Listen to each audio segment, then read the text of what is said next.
Yeah, I think it's streaming to both. So I think we're live now. All right. Yep. I see the little eye dot up there. I don't see anything because I'm all over the place. Well, we are live, and we, no matter how smart or stupid you are, it'll. Oh, here we go. Yeah, we are. Hey, the first time I went live on YouTube, the first 5 minutes were me futzing around cursing, and then it was just like, oh, I'm live right now. Oh, hi. Yeah, that just happens. That's just one of those things that just happens. I'm actually looking to make sure that you're being able to be seen, and you're not. So let me change this around. There you are. Okay, now. All right, let me click in here. All right, cool. All right. So All right. people will eventually come on if they have their notifications on. No Or problem. or they gave up on us. They gave up on us considering the fact that we're 15, 16 minutes late. So awesome. So first of all, if you're here, welcome. What I wanted to do is I get a lot of questions on my own channel about ranking and SEO and how to rank in the new age. How do you rank in everything from organic to maps to AI, ranking in ChatGPT and all the LLMs that is out there. So I thought, what better person to bring on than Caleb Ulku, who is the king of SEO and always. I mean, I've known you for how many years now? Since 2018, about Yeah. Yeah. 2018, from one program to another program, and now we have our own programs, right? Or you have your own program. Yeah. You had yours when we met, but yeah, absolutely. Yeah, sweet. So a few things, I guess, while I'm looking at the chat. So you guys can. Crystal Scott is your number one viewer. I think I'm on your channel, actually. I am on your channel. That's funny. Um, Robbie is the first. So you guys could drop any questions you have while we go through some of this ranking and local business stuff. But I'm going to hand it over to Caleb, but I'm going to jump in probably a lot because I tend to do that and probably annoy the living hell out of him. And so, Please. Absolutely.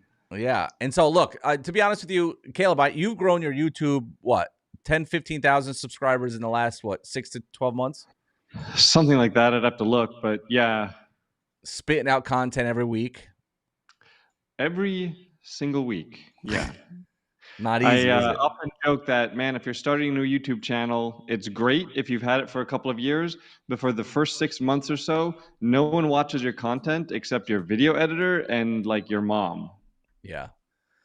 No, it's not easy. People who are just starting YouTube it's not easy unless you have like high production and I don't even know, like high production and you're hitting a huge trend that is hot right now. That's I've only seen a handful of times like somebody hitting a big video in the first handful. It usually just takes a long time of slowly building watch time and staying with it and eventually hopefully getting it. But yeah, so but not here to talk about YouTube. no. Here to talk about SEO stuff, right? Yes. So let's do it. I can tell you one thing before you start is I've always turned to you for SEO stuff. And the funny part is I got involved in a local or the agency with SEO. That was like my first big client was an SEO client, a mortgage company. I tell this story all the time that I charged $5,000 a month for and couldn't rank his site.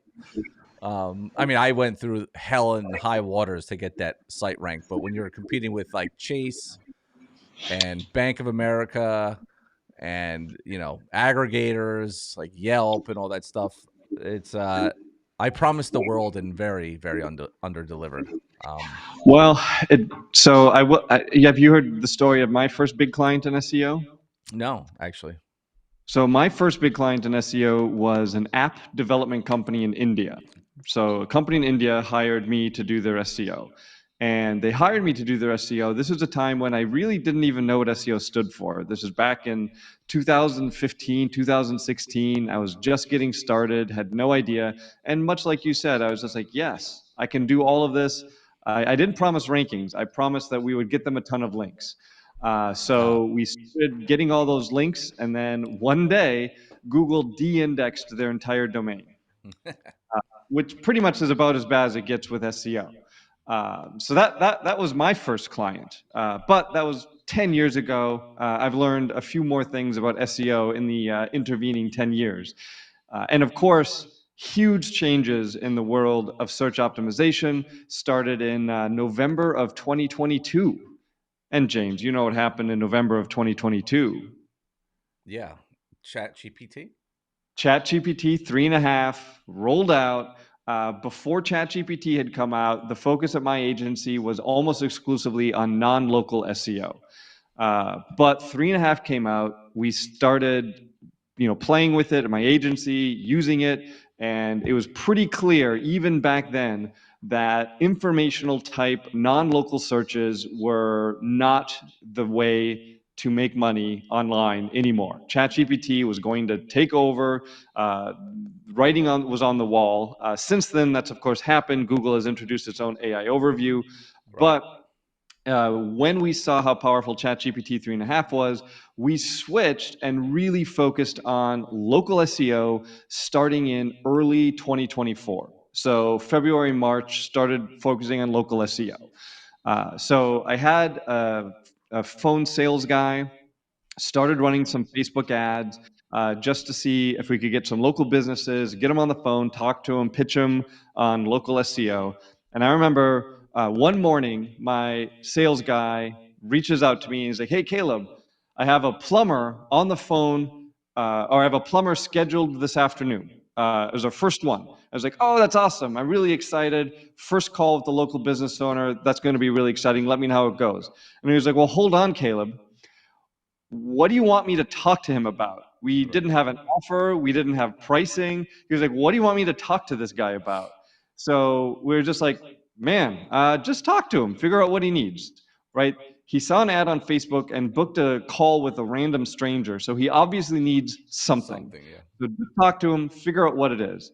So for the next 3 months, he was getting on the phone with 15 to 20 plumbers. They're all plumbers. 15 to 20 plumbers a week, 4 or 5 calls a day.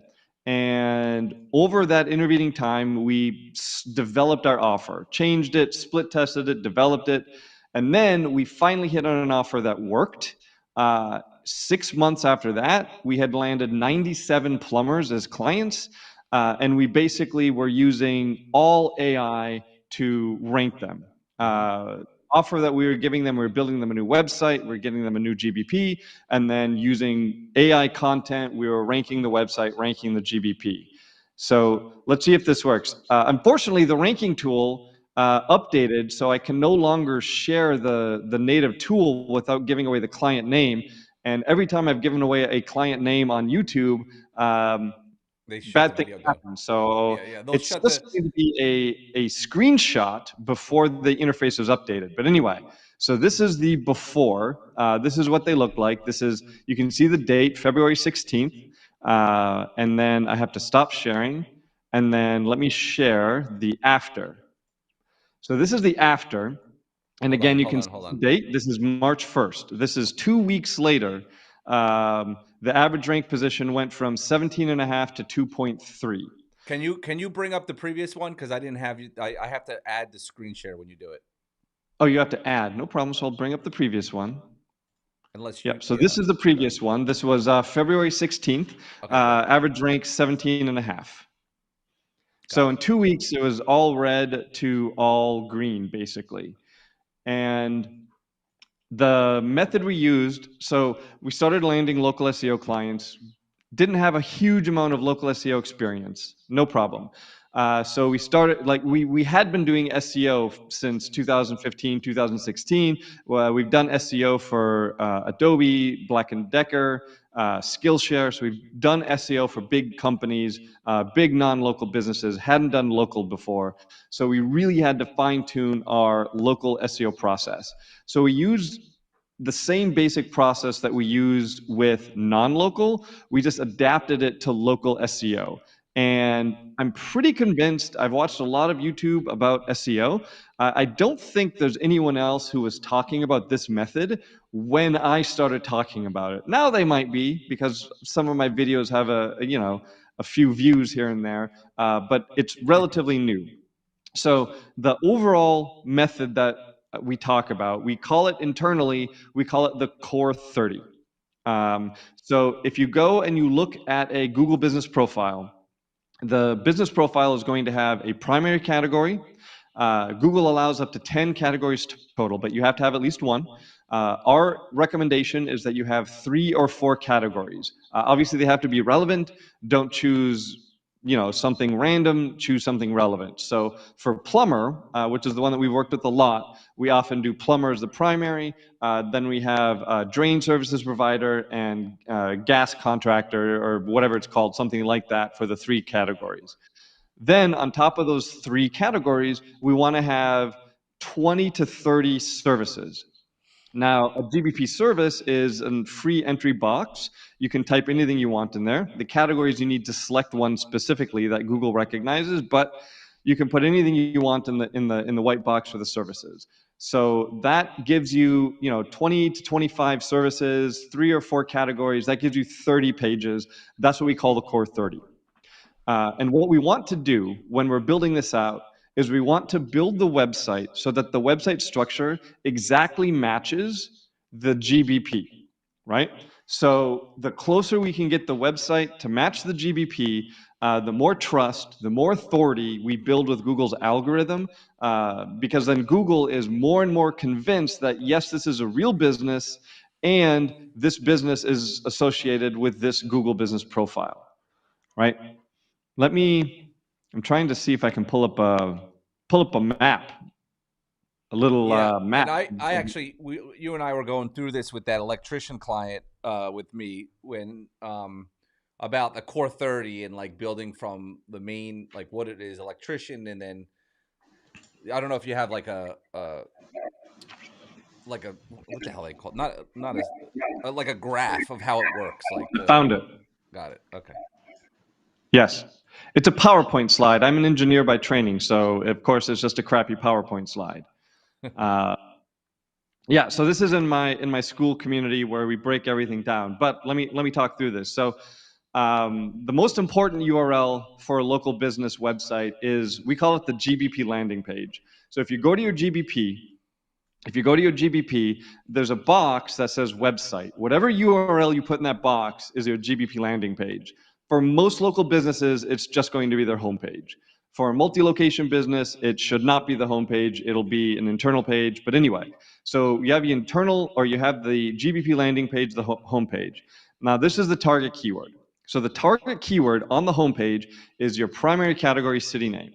So for fun, we'll just say Plumber Houston, right? So homepage keyword, target keyword is Plumber Houston. Then from the homepage, we're going to link to the secondary categories. So we link to the category, secondary category 1, secondary category 2, secondary category 3. We also leave room to link to a couple of critical services.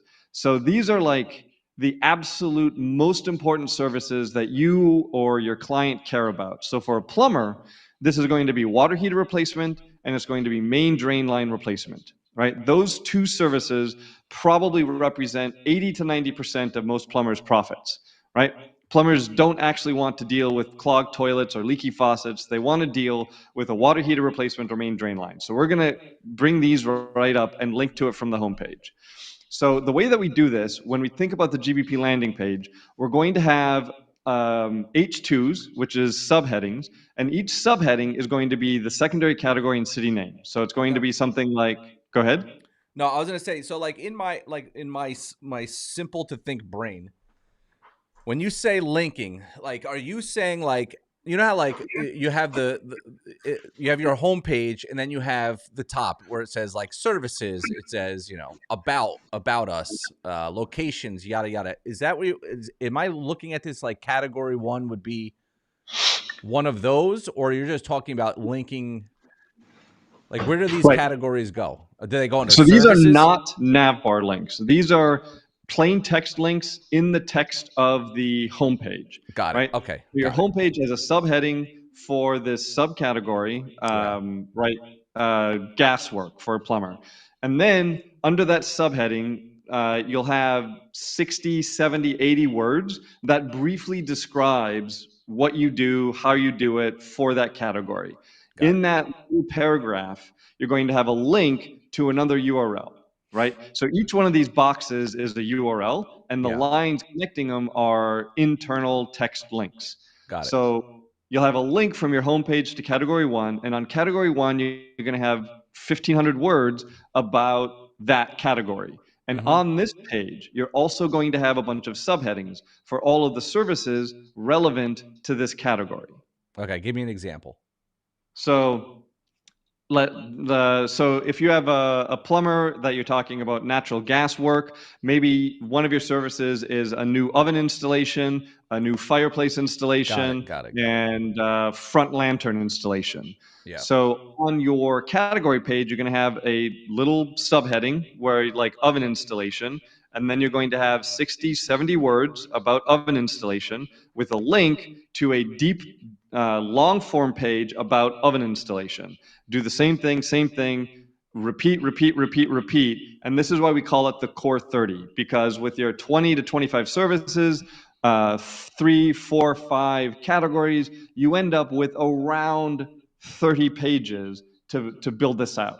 So when you're done, every category and every service on your GBP is going to have a URL that has the exact category or service on the title tag, on the H1. So then when Google crawls your site, it says, oh, this GBP has 20 services, and when I crawl this website, I can see 20 pages, and there's a page that exact matches every single one of the services that are on the GBP.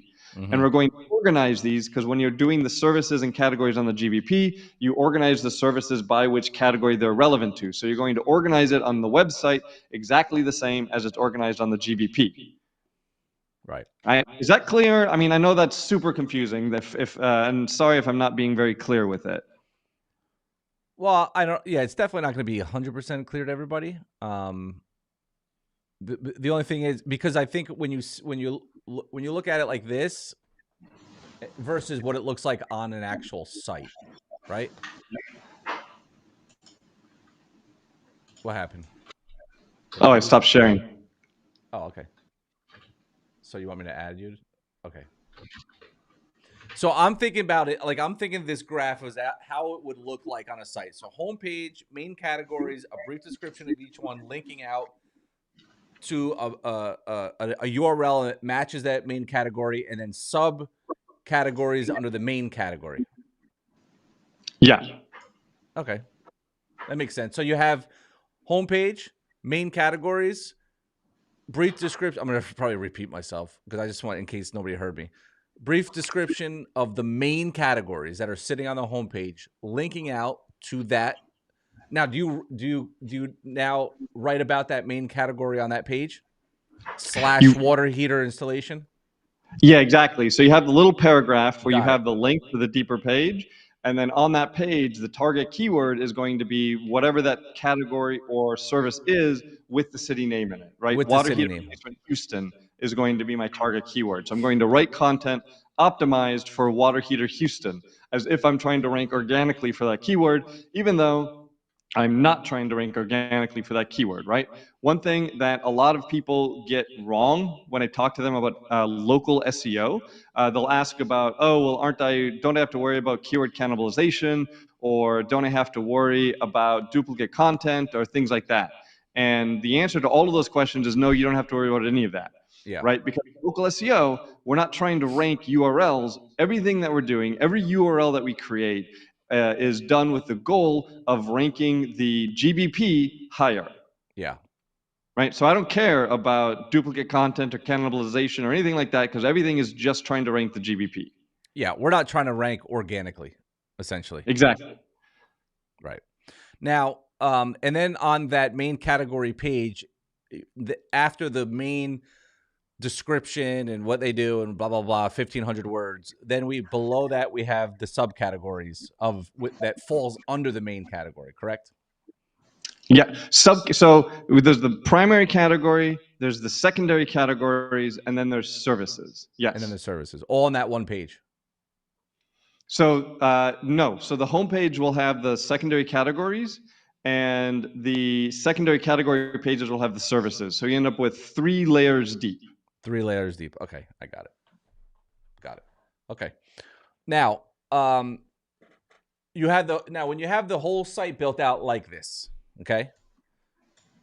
Categories, yada yada yada.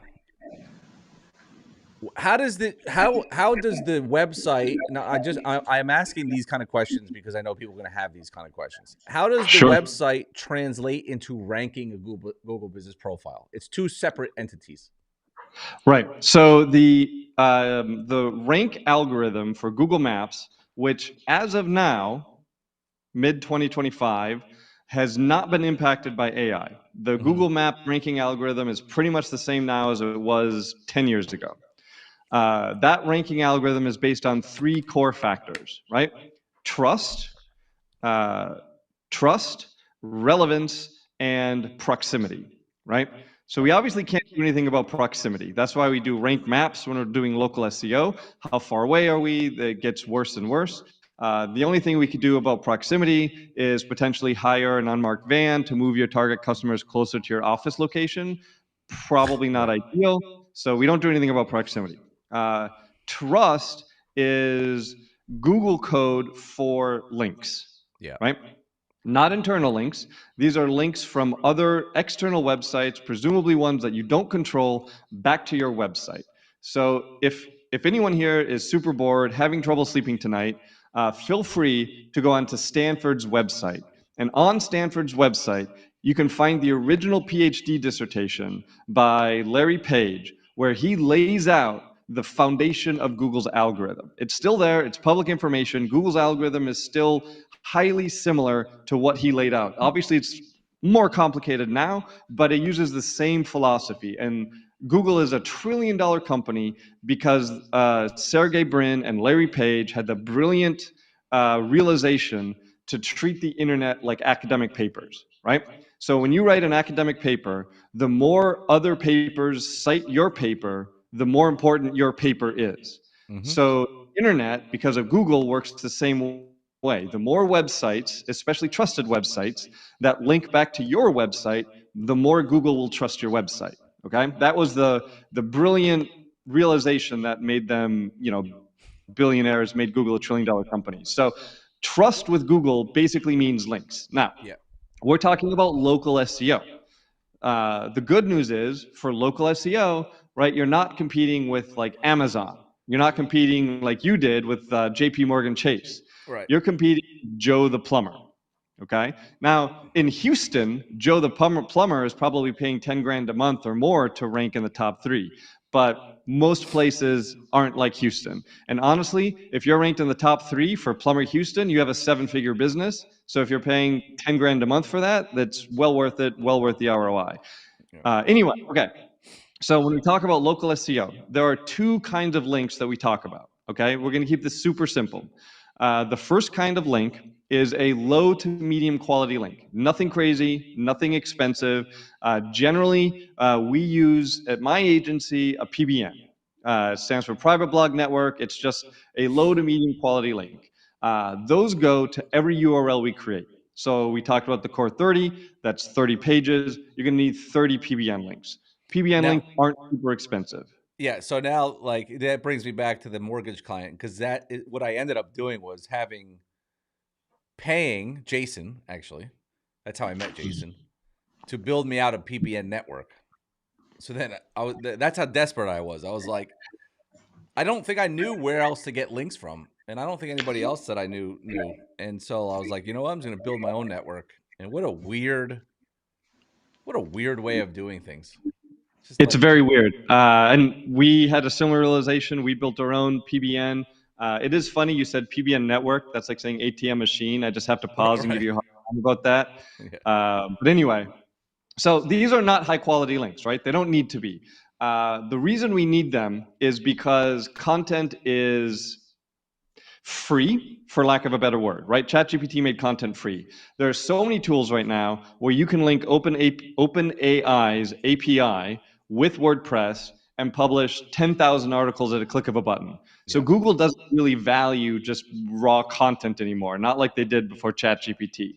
So these PBN links, low to medium quality links, we send them to every single of the 30 pages, the core 30, just as a signal to Google that they're not AI slop. That's it. These are the hey Google, this isn't slop type of a link. Someone asked, won't PBN links get you de-indexed? I haven't had that happen. As long as you're using a high quality PBN. Usually, if you're not using a high quality PBN, what happens is Google will figure out that you're using PBN links and de-index the PBN, but it Yeah. will leave your site alone. This makes a lot of sense. PBN links are fairly inexpensive. If using low quality PBN links, which are even cheaper, if those can get a website de-indexed, no one would ever do SEO. They would just buy a bunch of crappy PBN links to all of their competitors, and then they're number one because all their competitors got de-indexed.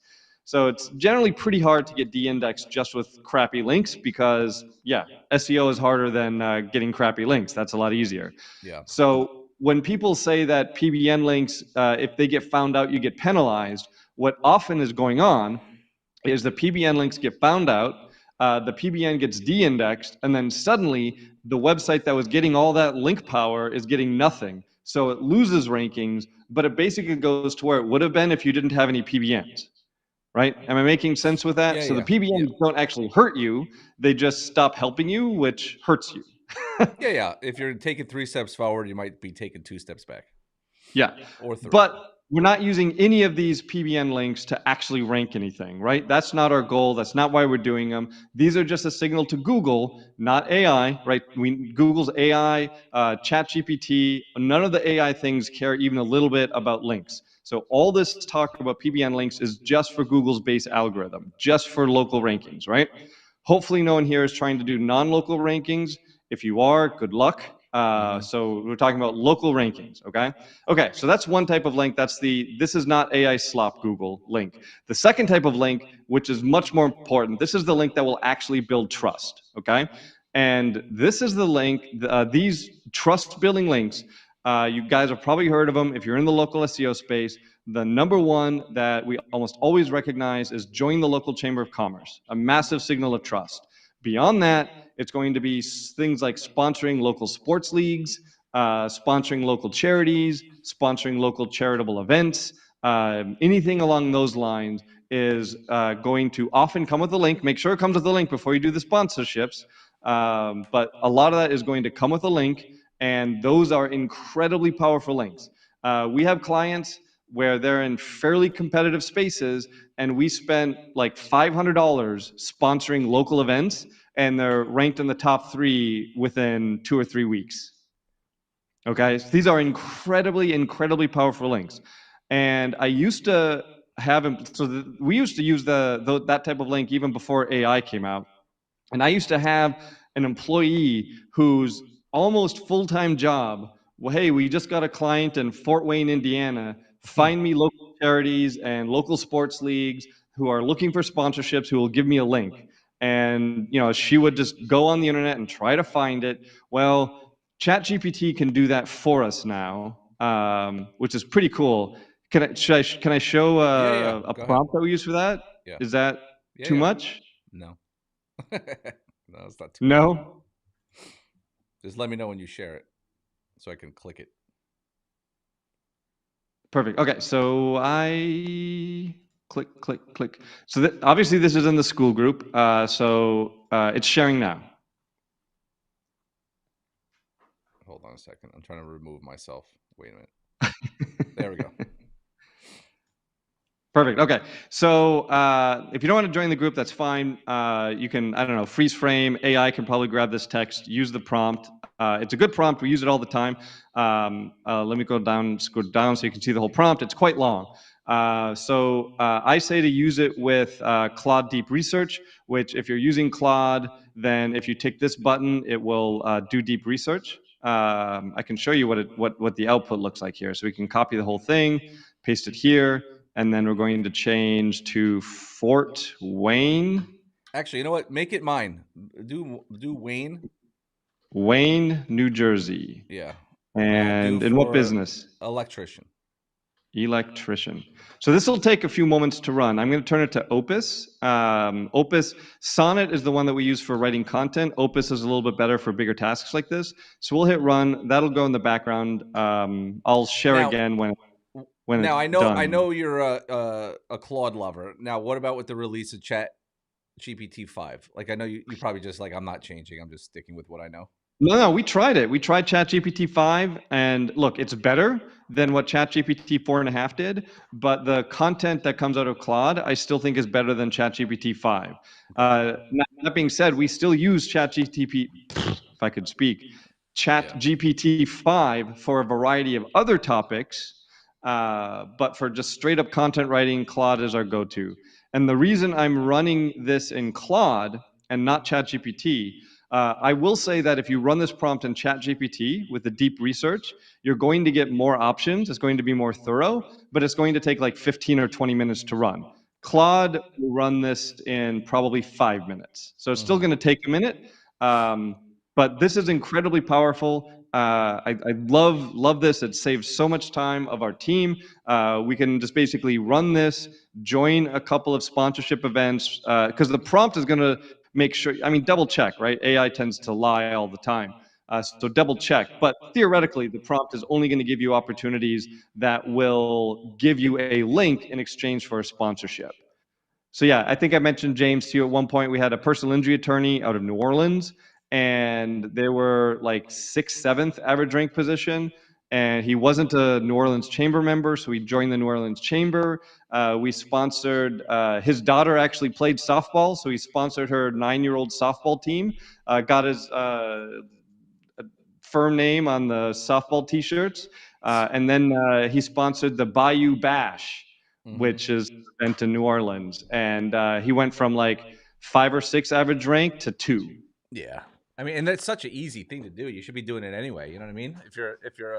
If you're a local, if you want to drum up business locally, like that's like the easiest thing to do. Like even like Wayne PAL, um, they have a bunch of leagues. I always sponsor it. A buddy of mine has a sporting goods store, sponsors it, and yeah, you get automatic links. I never even got a link because I never sent links to my website, but Should I I stop sharing right now? I think the stream is just showing Claude clank oh yeah, I'm churning trying to. around in the background. Okay, hold on. I'm still trying to figure out how to use this damn thing. Why is it not showing like? Is it just sharing a black screen right now? No, no, That's no. It's even sharing worse. both. It's sharing both of us. Oh, there we go. Okay. So that's Oh, running. there's So you use that instead of having somebody. You just get a list and then your employee just reaches out. Yeah, and some of the lists, like literally, you go to it and it's like a PayPal button, and you Uh, just click the button, you give them money, and then the link shows up. Like yeah. so easy. Yeah. Um, yeah, it's great. So those are the two types of links. So okay, back to what I was talking about. I mentioned proximity. We can't do anything about trust. This is basically how we build trust by sponsoring these local events and everything. The other link, the PBN links, that's just hey Google, this isn't slop. The great thing about these local event sponsorships, remember I said that AIs don't care at all about links. They work based on something that we call mentions, right? So they're looking for brand mentions, and the more trusted the brand mentions, the more likely they are to recommend you. So this type of mention is also very good to get ChatGPT to recommend you. There's also like we call them like super citations, because the problem in the SEO world, if you say citations, everyone thinks of those like 2019 style citations where you'd hire VAs to type your business name in little boxes until their fingers bled. Those don't do anything. Google doesn't care about those. ChatGPT doesn't care about those. Nobody cares about those. Please don't do those. If you're doing those, you're wasting your money. But super citations like Bing for Business, Apple Maps, Yelp, Foursquare, Instagram, those types of things are also very valuable to ChatGPT, especially Bing for Business. Okay, if you're trying to get ChatGPT to recommend your business, you need to have a Bing for Business profile. Microsoft is a huge funder of OpenAI, and ChatGPT works on Bing's index, not on Google's.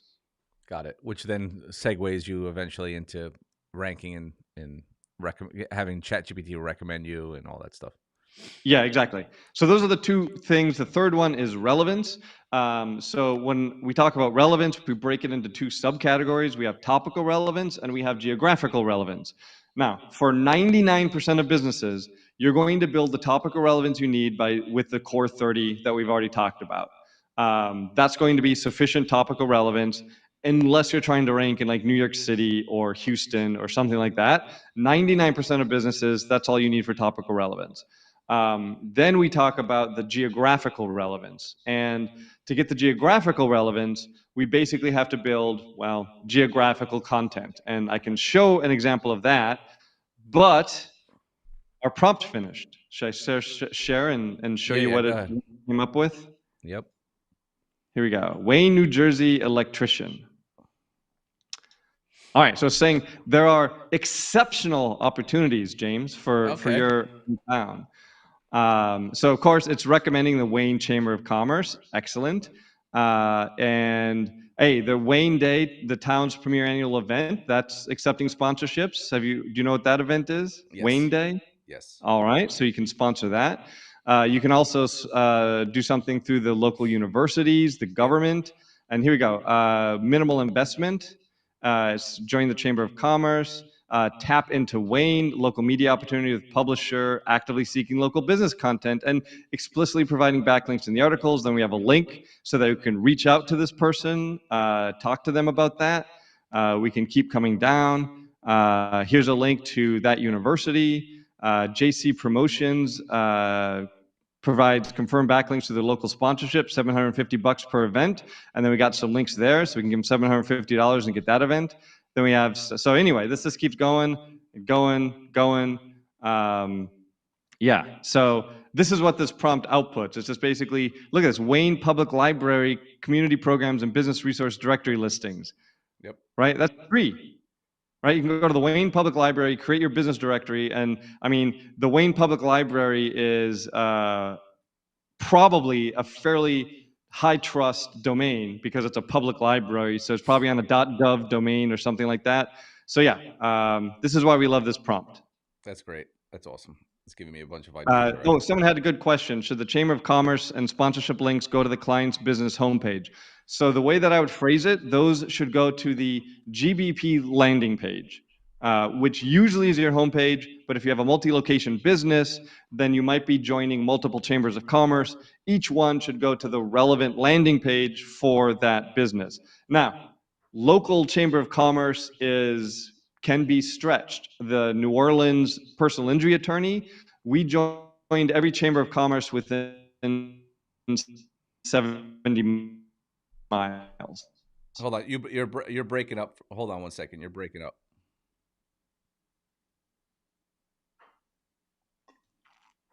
Give it a second to catch up to you. All right. Okay. I think you're good. Yeah. I was gonna actually ask you about that. You broke up with a lot of things you said up until you said my personal injury attorney. You joined X number of uh chamber of commerces. How many? Yeah, 13 or 14. Yeah. So all within how many miles? 70.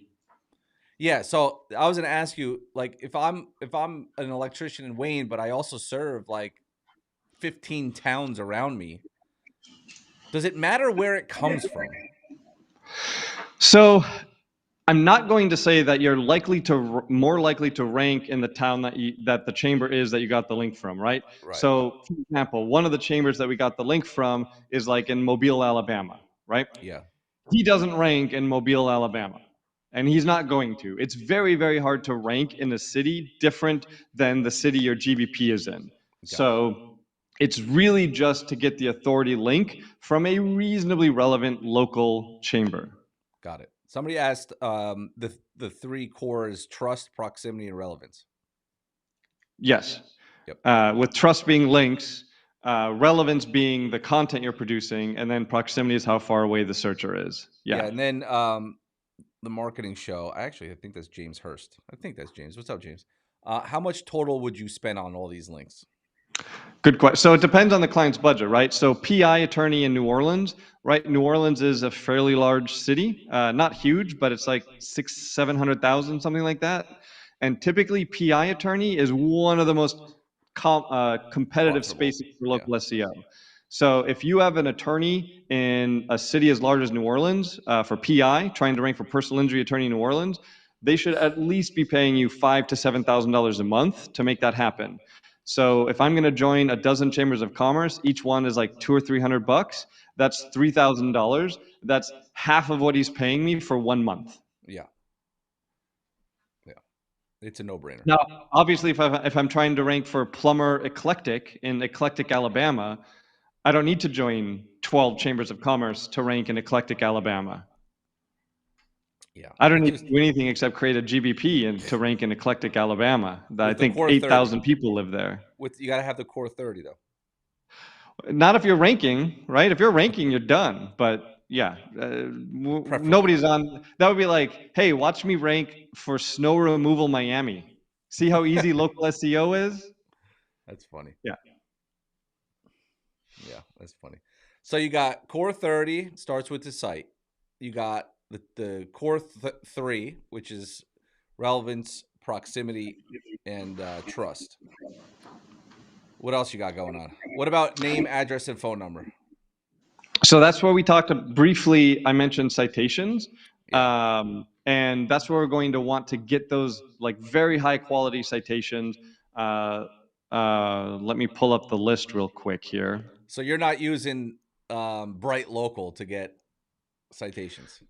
No, Bright Local is pretty expensive, and Yext is more reasonably priced. But the problem with Yext is they delete your listings, or they delete your citations if you cancel, If you which is don't pay monthly for it, yeah. yeah, which is kind of crappy. Um, so you could get them all manually. All of these platforms, you can go and get them manually. But they almost all of them require some form of verification. So they're kind of a pain to get manually. So the tool that we use to get them, can I show the tool? Is that too much? No, go ahead, show it. All right, I'll show the tool. I'm trying to figure out if I can.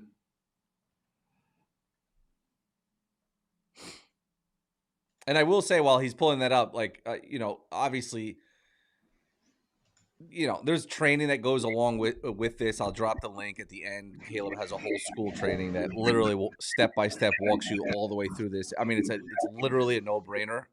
And one of the reasons why I wanted to do this, because on my own channel, I get a lot of people, asking me about SEO and stuff like that, and I wanted to have a resource for them instead of you know what they say in business in general is like the person who chases two rabbits catches none. And so I'm really good in some things, and SEO is not one of them. So I just pawn everything off to Caleb for that, whether it even be clients or people that want to learn it. Yeah. Okay. And You yeah, pulling it up? I ask you stuff all the time. There's like, I have a lot of clients who will ask like, hey, do you do Facebook ads? And the answer will be no, we don't do Facebook ads. Yeah. But I know someone who does.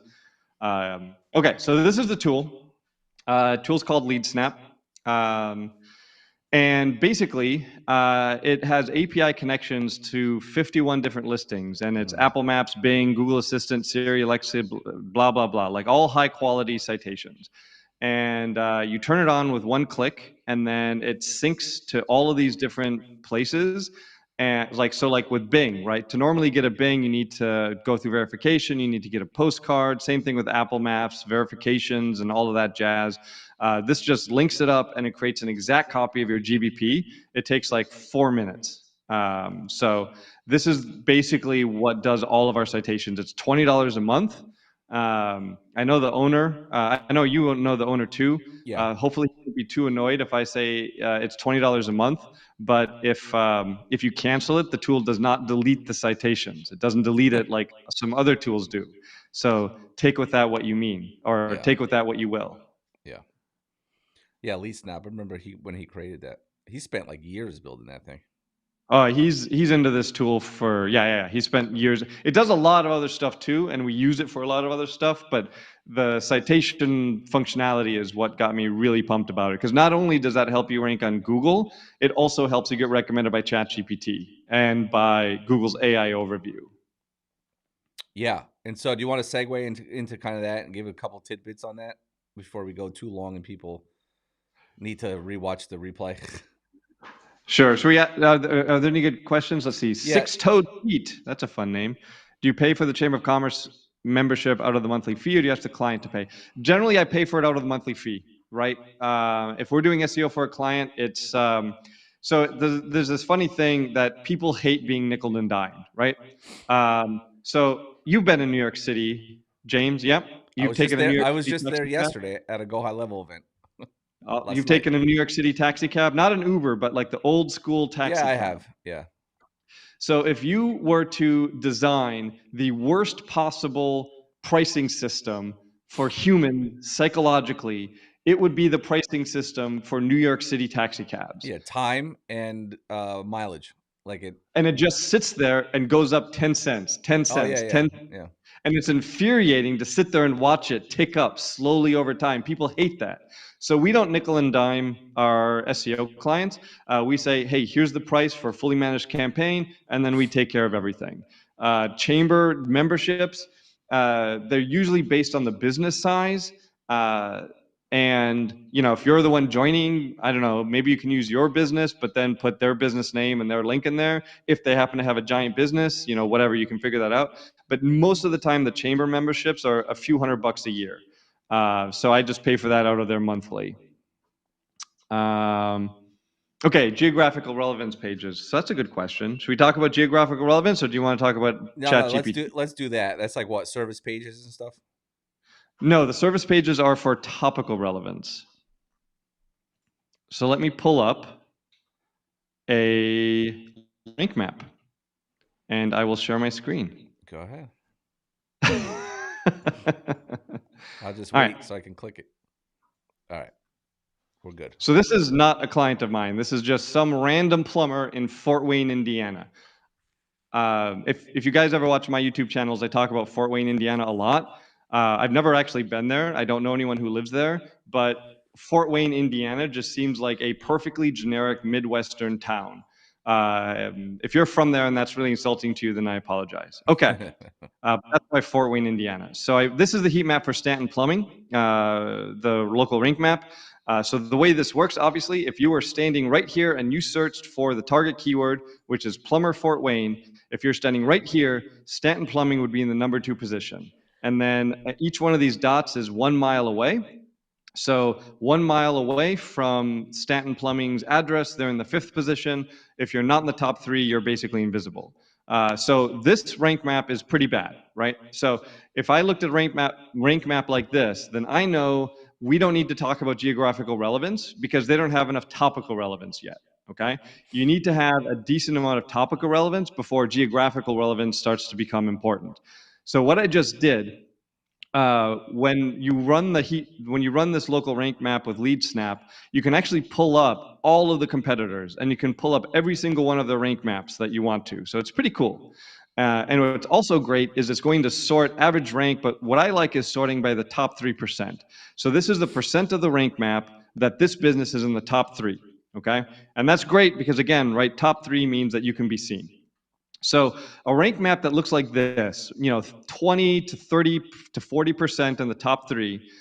This is a rank map that shows it's time to start thinking about geographical relevance instead of topical relevance. Okay, so the way So we do. real, hold on. So in again, in my simple brain, like I feel like this Rotor Rooter, which is a huge company, but Rotor Rooter Plumbing would be located closer to Huntertown rather than Arlington Park. I would agree that Fort Wayne I think is in the middle of this map. Yeah. But yeah, they're clearly going to be located up here because remember I ran it centered on Stanton Plumbing, not Roto Rooter. Yep. Yep. So I'm just using this as an example for how to think about geographical relevance. Got it. Okay.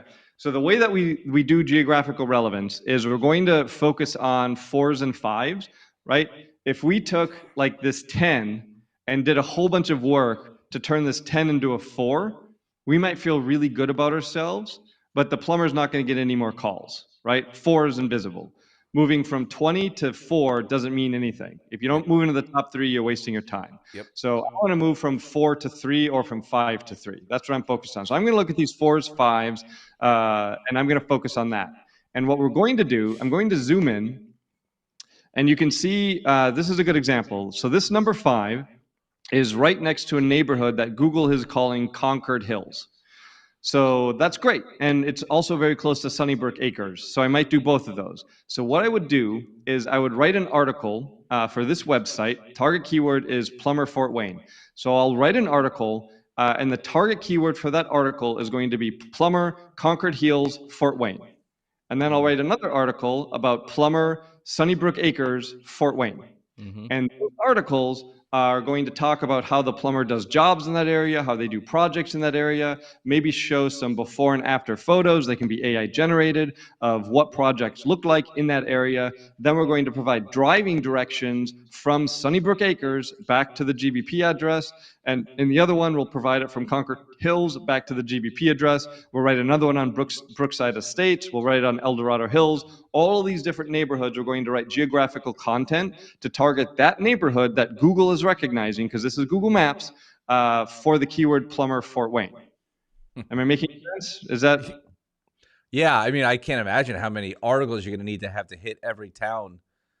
so? One of our big clients is a LASIK eye surgeon in the city of Chicago, and let me see if I can pull up a rank map that doesn't have the business name on it. Or you could That's maybe, obviously. or take a screenshot of it.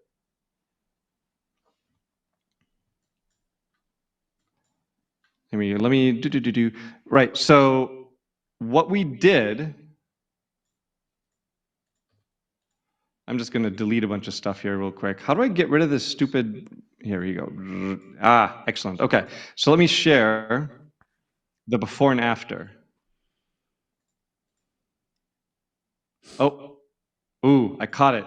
The business name is in the file. So I'm going to do a quick save as. Yeah, you people on YouTube, you go and mess with businesses. So I can't let you do that. Do they really? With client. Oh, all the time. It's okay. Here we go. Now I'm going to share screen. Window example. There you go. Okay. So this is LASIK Eye Surgery Chicago. This is when they hired us, and this is where they are now. And it doesn't. So one thing to keep in mind: this rank map is actually much, much larger, right? So Montrose Beach is up here, and Montrose Beach is up here. So we actually made the rank map larger because they were ranking so well. So what we did when they hired us, they were great. All the topical relevance in the world, they're just missing geographical relevance. So Yeah. we started producing just crazy amounts of content for all of these different neighborhoods around Chicago. Okay? This took us about 6 months. Do you know how many pieces of content based on each one of these little dots we produced in that amount of time? How many? It was 200. 170 pieces of content. I was going to say 200. Okay, yeah, 170 pieces of content focused on these little neighborhoods around Chicago to turn these individual little dots green. And And it worked. so my question to you is this: you're using AI to generate the content? Yeah, so let me show you, of course. So this is the school group again, I'm sharing again, and let me go. This is the pro group where everything is like step by step over the shoulder. So it's under AI content prioritization. Perfect. So what we would do, like I can hit share and I can download this CSV, which will give me all the data. And then, this is right. I can come into here and run this prompt. I'll, give it the target keyword, scan, and this is the data that's in the CSV. And what this prompt will do is it's going to analyze the data, and it's amazing, right? Because AI, with the latitude and longitude, it knows the neighborhood names. Got So it's it. going to analyze the data, basically give you a prioritized list of content based on where it sees 4s and 5s, neighborhood names, and the demographics of those neighborhoods. Mm. So you run this prompt with the CSV of the rank data, and then bam, you know exactly what your content plans are for the next few months. And then every month, this heat map reruns, and you grab the data, feed it to AI, and create that content for that month. And now, Um, are you creating like, so there was 170 towns, right? Around, right? Neighborhoods. Neighborhoods. Okay. 170 neighborhoods. And why not just create all 170 at once? Cost, Cost? No, what's right? costing you money? So we have AI write the content, but we have humans edit it, right? We're Got never it. going to have AI output content and then just post it. So we always have humans edit the content. We always check the content with this tool Zero GPT, just to make sure it's not scoring like 99% AI written. Those tools are all crap and they don't work, but we still check it anyway. Then we have a developer who creates the page, puts it on there. The pages, they can't be walls of text, right? Google won't index, Google won't pay attention to walls of text. So we need images, we need the alt text, we need the file names, we need callouts. So there's some development time to do all that. Then we have to add internal links back to that content. So we need to go into other pages.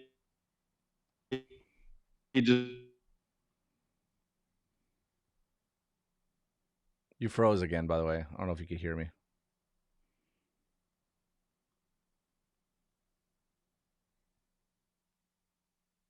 I think I lost you. Website. We add a PBN link. Oh, boy, what's wrong with my internet connection? Can you hear me at all? Yeah, we missed about 30 seconds, 25 seconds. Well, I was just describing why we can't just do all of them in month one. There's just, Yeah. it's not like cranking out a bunch of crappy content and posting it. There's a bit more involved, but it's not overwhelming, right? Now, It, where are those where are those pages? Are they like listed somewhere? Like, like, yeah. So on the nav bar, we'll have a little box that says like locations, and then you click on that, and it's going to describe the main city, and then it's going to say like we've serviced customers in these neighborhoods, and then it's just a list of all the links to all the links location to, pages. oh, okay, that's easy enough. Got it. Okay. And and so what that's a lot of work, but what are you charging that LASIK company? Right. So for the clients that we run, our pricing is very simple. It's scope-based pricing. We charge $300 per article that's published, and that's basically all in. Everything is included.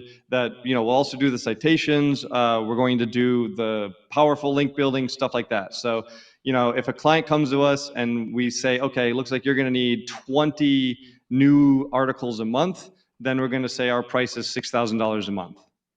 Got it. And so if they so that 107, so when you have to do 200, right? Because you did the front, like the front end work, to know that they needed 200, let's say 200. Are you Yep. capping it at 20 a month, or are you saying like I need to spread this out over, like what's the most you'll do in a month?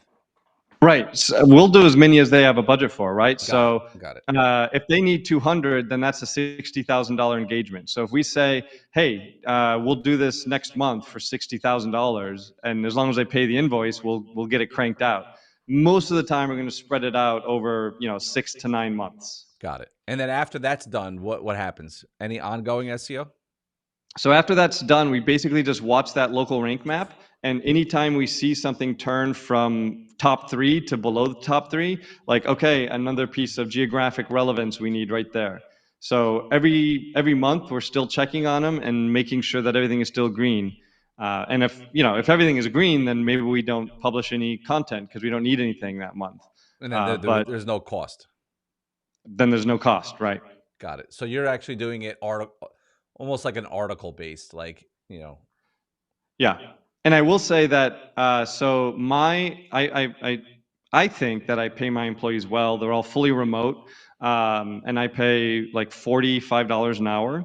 mhm, So my cost all in to do the articles is less than $100, and got that's it. everyone's time.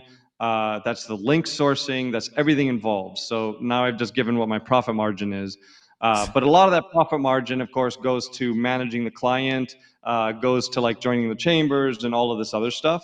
But my point, the reason I said that my cost to do it, like, yeah, 300 a piece sounds expensive. But when you realize that I'm paying 45 bucks an hour, each one of these articles is 1 or 2 hours of work, right? And that's including the development time.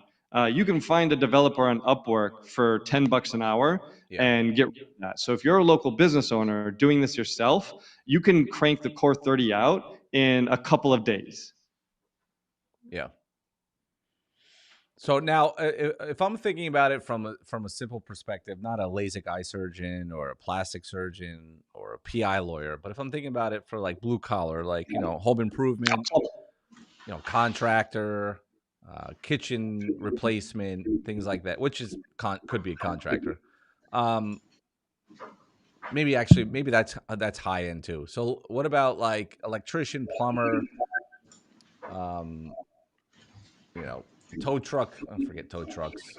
Tow truck. But like blue collar, like would it be crazy to think that you can back in the day, like I would charge like crazy amounts of money for SEO just because clients have literally no idea what it would or should or could cost, right? Um, and so like I'm just trying to think of like, do you have any ongoing SEO clients that you just have forever that are just always paying you a flat fee, or is it basically work based fee?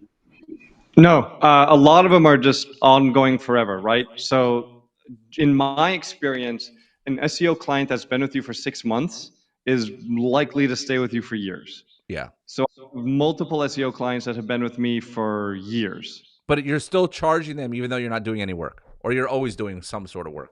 So, I mean, we're watching the rank maps, right? And if the rank map is all green, then we don't do anything that month. Got it. But we're always like, it's we're not going to go like 6 months without doing anything because Right. we're going to have some of them tick from green to orange or something, right? Yeah, yeah, yeah, yeah. And what we're charging is very justified by the ranking, right? So, hey, if I'm charging a PI attorney $10,000 a month, each case they get is worth 30 grand. Yeah, at So if least. they're taking the top three and they get a handful of cases a month, man, they're thrilled with the $10,000 bill. And I did a ton of work in the front to get them ranked, and now we can just sort of ride back, do what needs to do to keep them there, which is obviously less. Yeah. Yeah. All But right. they're still getting the same amount of value. They're still getting the same amount of calls, the same amount of cases that they were getting, on the months where we had to bust our ass to get them ranked. Sure. It's one of the ways that SEO agencies typically do pricing. In my experience, a lot of agencies on the first few months of the contract will make a very tight profit margin, but once they're ranked, the profit margin grows quite a bit. It's Yeah. another reason that I think a lot of local business owners should be, especially with AI, managing a lot of their SEO themselves. Mm-hmm. Well, that's a lot to ask. I mean, with AI, it's definitely doable. And if it's not doable, then hopefully you're watching the live stream, you're getting some inspiration. You can just do this for local businesses. Like it's not rocket science, right? We're just building the right relevance, the right trust, and using AI to find those sources to write the content. Yeah, I think you're very wrong about businesses doing this. There's zero chance of a business doing Yeah, this. you're probably right. Because I've been on the phone with business owners and I've told them like, here's my cost structure, here's my pricing, here's what we're gonna do, and they'll say like, all right, let's move forward. Yeah, I it's like mean, yeah. I mean, I'll be honest with you. I've been doing this a long time, and I still would need, and you gave me access to your training, like because I'm working on my electrician, like and I've spent hours working on it, and like I had to keep going back to the core 30, and like, okay, I got to do this. There's no way. This guy's an electrician, bro. He's hanging lights and installing, like working in industrial buildings. Like he's not going to sit there at night at 9 o'clock at night with two kids and work on his SEO. yeah, you're probably right. You're No, probably I'm right. right. I know I'm right. So like again, it just makes we get like the sky is falling vibes of AI, and it's gonna take marketing agencies are dead, which drives me effing crazy. It's like no, it's just that you could do a much better job faster and probably can charge more now. Like you can achieve more faster and better than ever before. I mean, think of So I SEO love back in the day. Like it was. I feel like it's easier now than it was then. Yeah, I agree. I mean, I agree. I agree. And so many people are saying like, oh, Google is dead. Everyone is on ChatGPT. What's fascinating about that? My counterpoint to that, which is data back, is search volume on Google is going up, Yes. right? So what seems to be happening, almost certainly, is that people are asking ChatGPT for recommendations, and then they're repeating that same search on Google. And we have known for many, many years that if you're ranked well on Google, that is a massive vote of trust, right? The searcher, the person searching on Google, if you're showing up number one, number two, they just trust you more because Google said you were good.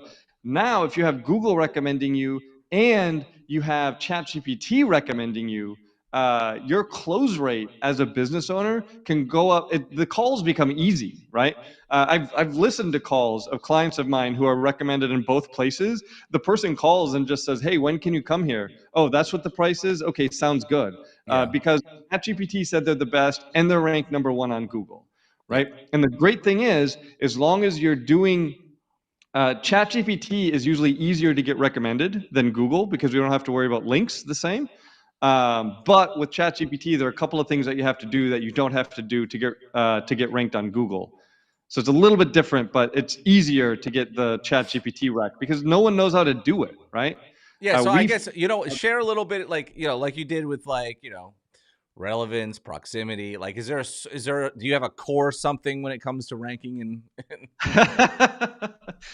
So we have a ChatGPT? core eight. No. So ChatGPT. So the first thing to keep in mind, I said this before, right? ChatGPT uses Bing's index. Got it. Okay. So you have to have a Bing for business. Okay. You have to have a Bing for business. I have seen so many businesses ranked number one on Google, and they're like, they don't have a Bing for business listing, and ChatGPT thinks they don't exist. Okay, Got so it. get Got it. a Bing for business listing. That's the most important thing to rank on ChatGPT. Number two, I briefly mentioned this. We refer to it as mentions. Um, those are actually easier to get. Most of the time, when you're getting a link for Google, that's going to have a mention associated with it also. And there are a lot of mentions you're going to get without a link. And that does nothing for Google. ChatGPT loves it because ChatGPT loves the mentions. So the biggest thing, right? Two big things that I'll say two big things for ChatGPT that are different. Number one is citation consistency. Okay, so I've talked about how ChatGPT looks at mentions. Citation consistency used to be super important with Google.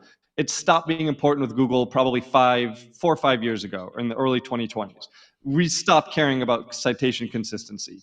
Now we care about it a lot again, because if you think about it from ChatGPT, right? If you have a business that's ABC Plumbing, and then you have your Apple Maps listing is A.B.C.plumbing, and then your Bing for Business listing is ABC Plumbing and Air. ChatGPT doesn't know those are the same business because ChatGPT doesn't follow links. ChatGPT doesn't crawl links like Google does. Yeah. Okay, makes sense? Am I making sense with that? Yes.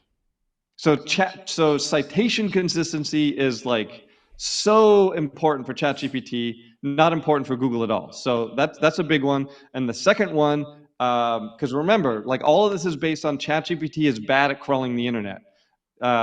So structured data, also called schema, Mm. very important for ChatGPT. It's been important for Google, but it's more important for ChatGPT. If you don't know what that is, structured data, the way I like to think about it is pretend you're moving, right? You're moving into a new house and you pack all of your worldly belongings into boxes. Structured data is the label on the boxes, right? When you get to your new house, you could open the box and ruffle through it and figure out what everything is, but it's a lot easier if there's a label on the box and you know what room it goes in, right? So the structured data tells ChatGPT exactly what's on that page and what ChatGPT should care about on that page. So let me give an example of how critical this is for ChatGPT. The PI attorney I mentioned, right? They had a major settlement. It was a pretty sad story, so I won't go into it. But it was a big settlement. It was like $3 million, right? Woot woot for them. Found them with SEO. So yeah, my monthly fee sounds pretty good when they get a $3 million settlement, right? The attorney takes a third. Um, literally the attorney bought a Bentley after that settlement came through. Anyway, okay, Jesus Christ. so they get this settlement, and then they want ChatGPT to mention this settlement when people are asking for an attorney in that town, right? So ChatGPT is recommending them, but doesn't talk about the settlement. So they have local business schema. If there's 100 tools that can generate local business schema, so go find one. It'll generate it. ChatGPT does a great job generating it also. So what we did, we took the local business schema from their website, we gave it to ChatGPT, and then I gave ChatGPT links to the settlement. It was a big enough one that it made the national news. So I gave it a bunch of article links to that settlement information and said, hey, I want you to add this settlement into the local business schema. So then ChatGPT regenerated the schema. It added a reward. I think they called it a reward, and put it underneath the attorney subcategory. So it ends up being this crazy complicated nested schema. No problem. ChatGPT does it. Great job. Double check it on Google's structured data testing tool to make sure no errors, no warnings. Implemented it on the website. A week later, ask ChatGPT to recommend an attorney in that town, and it repeats literally word for word the information that was in the schema markup about that settlement. And we've seen that over and over again. If you put information like FAQ schema is another great one. Let me show another prompt that we started playing with, and it's really cool what it does. There it is. Um, share screen, share screen. So I'm not a very creative person. I called it the Reddit thread finder. So what this prompt does is it's going to go to Reddit and other local business forums in your area for your type of business, and it's going to pull up the type of comments, questions, things that people are talking about in your area about your type of business, right? So if you're in Miami, it's not going to talk about, a furnace repair. But if you're in Minneapolis, furnace repair might be a really big deal. If you're in Chicago, replacing a lead main drain line might be a big deal. Chicago's an old city. If you're in Houston, there aren't very many lead main drain lines. Houston's a much newer city, right? So it's going to find these things, and it's going to generate suggested FAQs about those very specific topics that people are asking about in your region, about your service. Then you expand upon those FAQs, write it, and you implement an FAQ schema that you nest inside your local business schema. And then when someone asks ChatGPT, hey, I have a lead main drain line that I need replaced, who would you recommend? It's going to say, Joe the plumber has been replacing lead main drain lines in Chicago for 25 years. And it will almost word for word pull from the FAQ schema that you implemented. It's kind of crazy how easy it is to feed ChatGPT words that it repeats to people. Yeah. It's wild. All right, Now, I got kind of excited there. Sorry, I went, yeah. no, because I think again, there's a massive opportunity just in SEO, and I get annoyed when people say that it's dead and nobody goes there. Actually, you and I talked about this 2 years ago on my We YouTube channel, did. and were you wrong? No, I said informational searches are dead. Yeah, blogs. Yeah. So when we think about local businesses, right, we're quite a ways from AI being able to actually replace your water heater. Oh yeah, I think so. Um, so when we think about Google versus ChatGPT versus and none of the other AI programs matter, right? Like 98% of recommendations are coming from ChatGPT. So trying to optimize for like Grok or Perplexity or something is the same thing as saying I do SEO for Bing, right? Right. Like, Yeah. it's the time. Why would you do that? Optimize for ChatGPT and don't worry about the rest. But if you think about it, what Google did that I talked about, Google has spent the last 25 years trying to figure out how to decide what is a trustworthy business based only on information they can find online, right? And ChatGPT is now doing the exact same thing. It's the exact same problem. How can ChatGPT recommend a business based only on information they can find online? And no surprise, often their recommendations are pretty similar to one another. Yeah. If you skip like your Bing for Business or stuff like that, then they're not going to be. But as long as you get these basic stuff right, you can usually rank in both. And yeah, Market Suite, set it right. If you're in the Google Map Pack and ChatGPT is recommending you, the sales call is, who do I give my credit card number to? Right. Yeah. It's crazy. Um, let me just shoot off some questions that people had. I didn't notice that came in. Do you adjust the rank map to the size of their service area? So if there's something specific, we will. Usually, I'm pretty lazy, so I'll just run whatever the default is, which is 13 miles by 13 miles. Works out to 169 square miles. That's pretty big. If we need to, for whatever reason. So we have a client who's a plastic surgeon in New York City. For them, we made the rank map quite a bit smaller because you're not going to rank in 170 square miles in Manhattan. Right. But on the other hand, in Chicago, we are ranking in 169 square miles around Chicago. So usually we just leave it whatever the default is. Got it. Um, let me look here. Are you looking on yours? I'm looking on Yeah, mine. so Okay. let's see. Saeed, what if it's not a service area business? Is this still relevant? So, a service area business, that means that there's no address, no visible address on the Google Business profile. We will not take clients that are a service area business. It is much, much harder to rank a service area business, like 50 to 100% harder. It's often less expensive. Usually, you'd be a service area business because you don't want your primary residence address to be visible. But it's going to often be easier, cheaper to rent an office and make it a visible address than it is to rank a service area business. But I'm not sure I understand the question. What if it's not a service area business? Maybe you mean like, what if it's like a LASIK eye surgeon where somebody comes to you? Then yes, it's still relevant. If you're a restaurant, it's still relevant. You're trying to rank across the map pack, regardless if you go there or they come to you. Got it. Let me just shoot these off really quick. You aren't trying to get the actual website ranked, then? No, we're trying to get it ranked in the Google You're Business trying to get the profile. Google business profile ranked, not the website.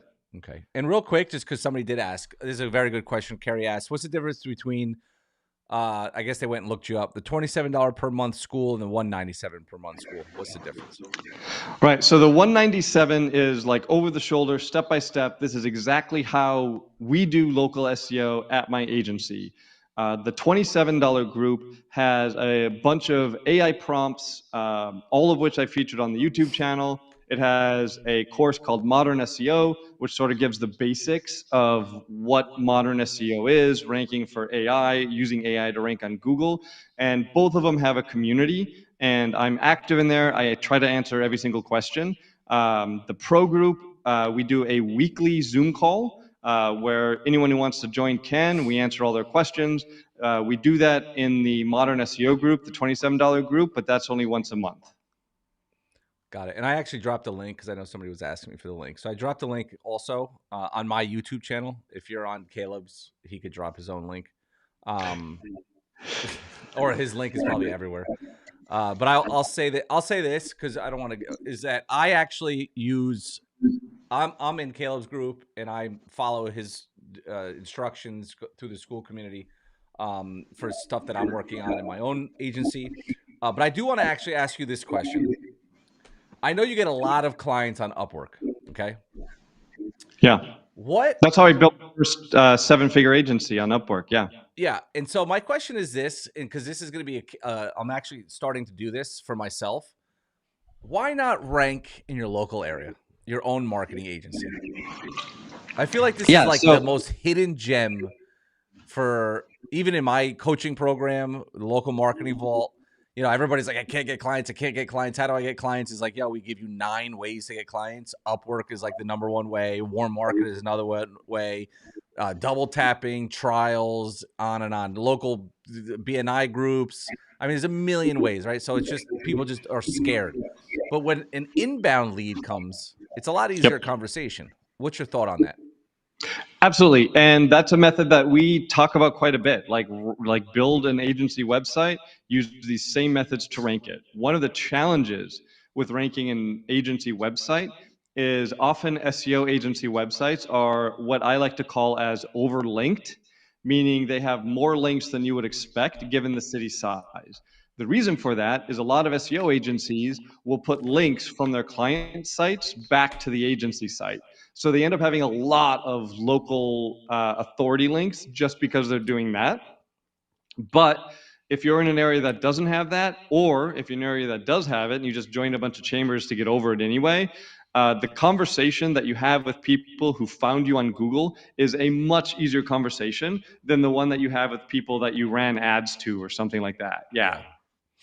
Yeah, I'm actually going to start doing that in my. I have about 100,000 people now in my town, maybe more now, or maybe like 70 to 100,000.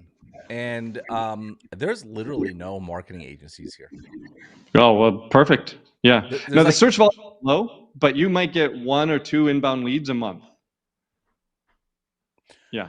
somebody asked, the lead snap tool, is it only to show heat maps? No. You No, the this core thing that we do with the lead snap tool is the citations. And Crypto Billions asked if it works for service area businesses. Probably, but honestly, I don't know because we don't work with service area businesses. Like it's impossible to rank them, so we don't work with them because I'm not going to take on a client that I don't think I can show results for. So I don't have any experience trying to use lead snap with service area businesses. what do you mean service area businesses? Like A what do you service area business means a GBP that has a does not have a visible address, so it's a hidden Oh. address. Oh, right. Right. So if I was a marketing agency and worked out of my home, I would have an Right. invisible address. It would be impossible to Well, rank. exactly. And what I would say, if you're in that situation, I would say display your primary residence address. That's Yeah. fine. Google doesn't care. And if you don't want to, for whatever reason, then get an office space. Like Right. Yeah. there's so many office vacancies. We had a client, we got them an office space in like downtown Denver for $500 a month. Like Yeah. office cheap. Yeah. And it's worth it, Um, especially it captures now that area as well for exactly. proximity. And Makesh, 45 services and 16 service areas. So you would have 45 service pages. The service areas, they are all the testing I've done, and I've done a lot. The service areas mean absolutely nothing. Fill it out because we always fill it out. That's the area on the GBP where it's just like, it says like what areas do you serve, and you can put zip codes and stuff in.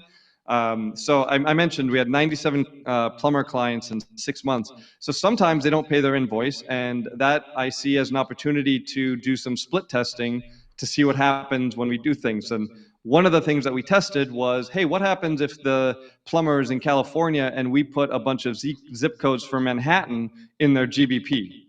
And what happened to the rank position was absolutely nothing. It didn't Yeah. move, didn't affect it. So service areas, they don't do anything. Fill them out, but don't like you don't have to do 45 times 16. It does no, just the 45. Just 45. Yeah. Makes sense. I don't have any other questions on my end. Awesome. Do All you have any? right. Well, cool.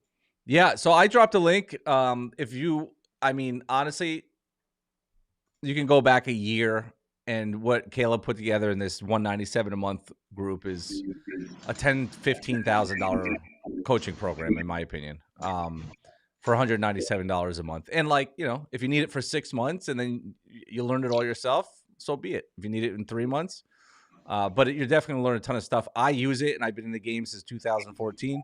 He I just will say became. that we have in the 197 group, we have 219 members currently, and my churn rate is 2%. Yeah, people stay.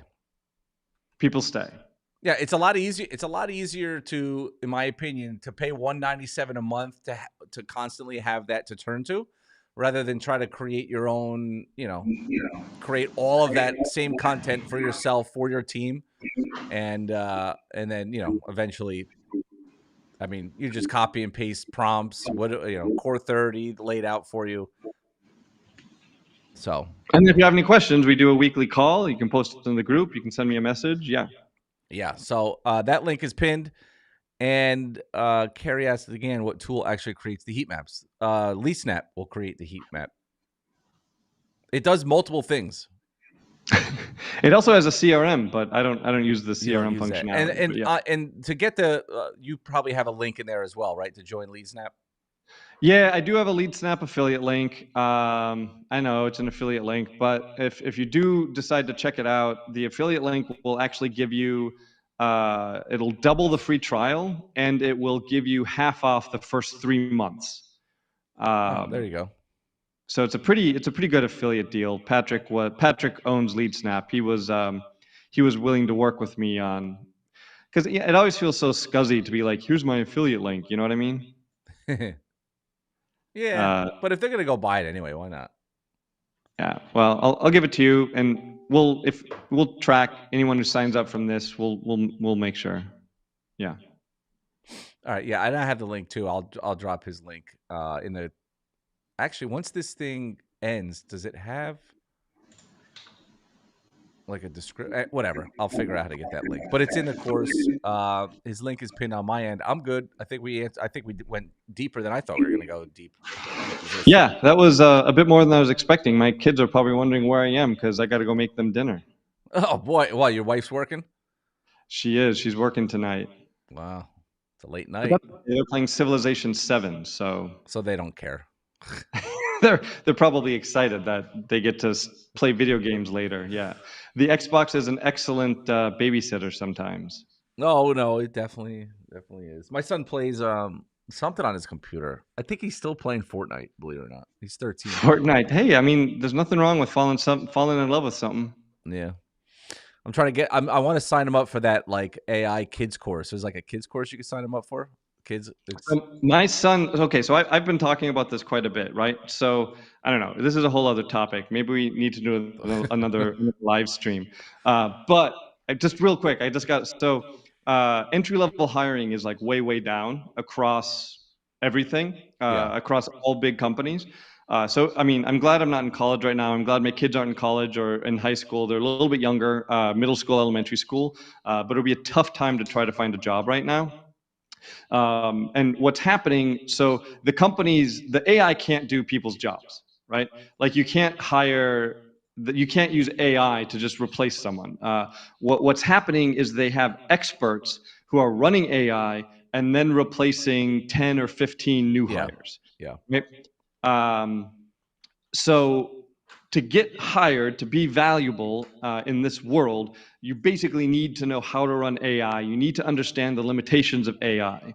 So one of the things that I'm going to have my kids do is they're going to build and train their own AI model on a local machine, and they can train on whatever they want. I think they decided they're going to train it on Civilization 7 strategies, which is fine.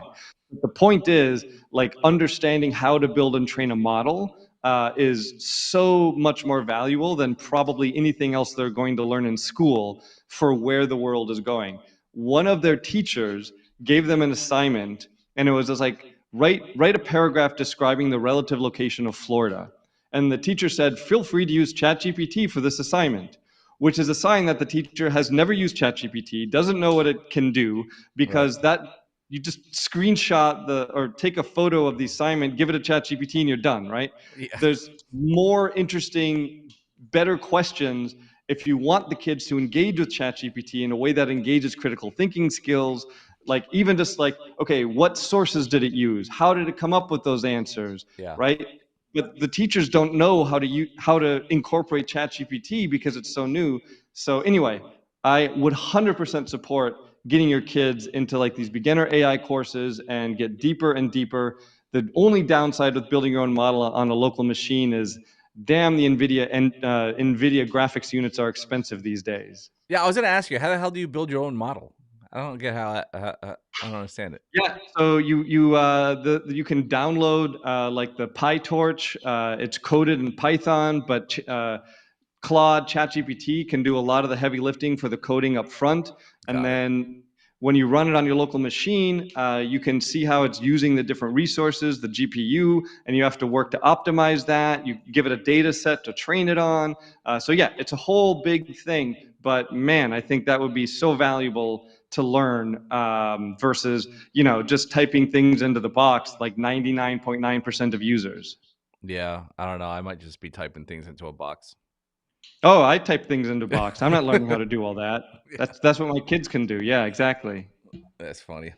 All right, man. I appreciate your time as always. We'll talk. We'll chat. Enjoy your dinner. I'm about to have mine. And everybody that watched, appreciate you watching on my channel and on yours. That worked out pretty well. So, Awesome. all Thank you, right. James. Pleasure to Thank you. have you on my channel and a pleasure to be on yours. Take Sounds care. good. All right. Appreciate it. Thanks.